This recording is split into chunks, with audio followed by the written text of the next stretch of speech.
earlier this month. He ran because he saw how our nation's finances are heading towards a disaster. Eric knows economics. He's president and CEO of 3 companies. He's on various boards of directors and has degrees in economics and international relations from UW-Madison. He's been a national commentator on finance and the economy, and through the Hovde Foundation, his philanthropy supports a variety of important causes. Ladies and gentlemen, please welcome Mr. Eric Hovde.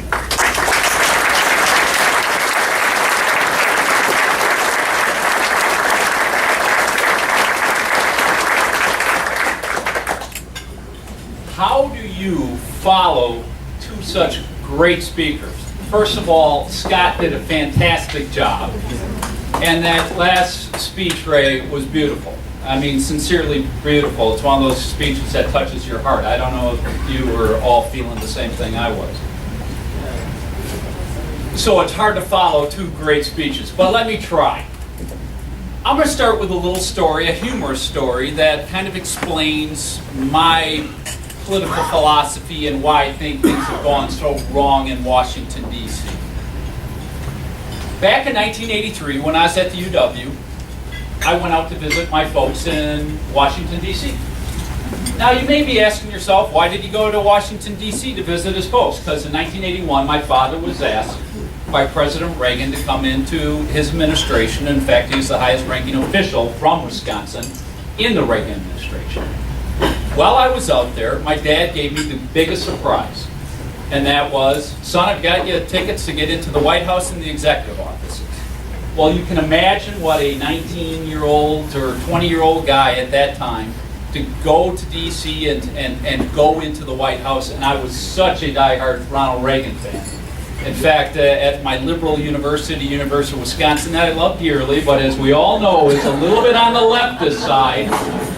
During my speech class, I stood up when all the kids were speaking about what I did for the summer. My 2 main speeches were the virtues of Ronald Reagan's economic policies and the virtues of Ronald Reagan's foreign policies. Well, you can imagine the jaws dropping in that class.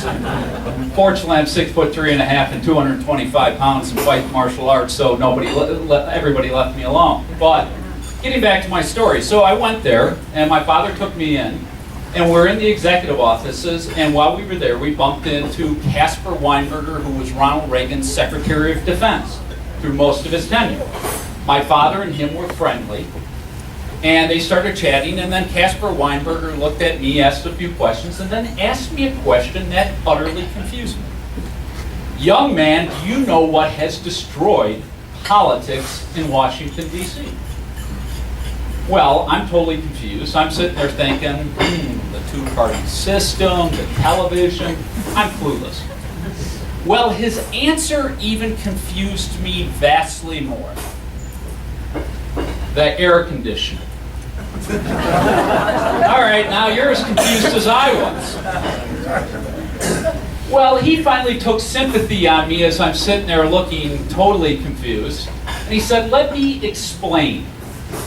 Prior to the air conditioner, our federal government was run by citizen legislators.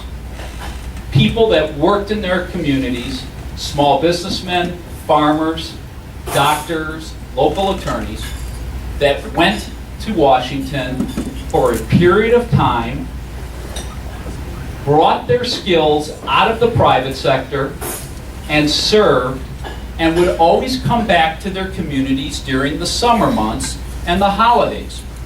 Why during the summer months? Because if any of you have ever been in D.C. in the summer, it can be 100 degrees and 100% humidity, so nobody would ever want to stay around there.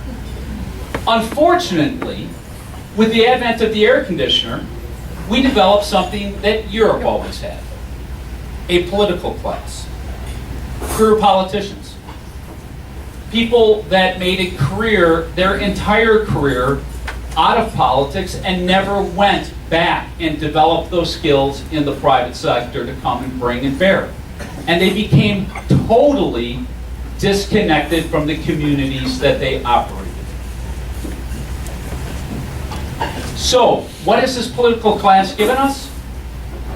Think of it. We have a federal government now that is 24% of our economy. Historically, the first 150 years, the federal government was 3% of our economy. Our tax system, we have the highest corporate tax rates in the world today. Japan just lowers theirs. Our tax system is so broken, it costs Americans $160 billion annually to prepare their taxes. Think of that. And let's talk about the debt. We have 100% debt to our GDP. We're going to add another 7.5% this year. And we are borrowing 40 cents on every dollar we spend. Folks, that just isn't an economic crisis, it's a moral crisis.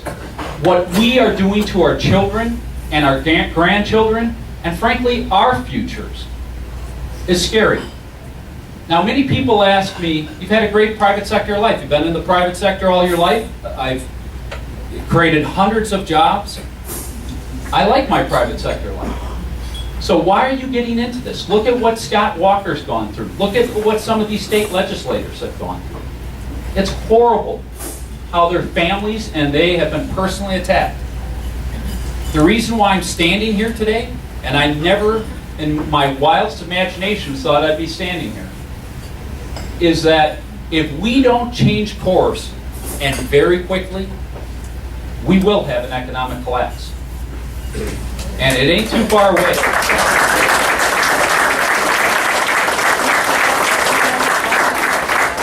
So we can't have any more big government spending Republicans. We have to get back to our core principles, and we've got to make the tough choices. We can turn this around, but it will require three things. One of them, Scott talked about, and that's courage. Courage to do the right thing, the principled thing, the tough choice. Fortunately, we have a governor who's done that.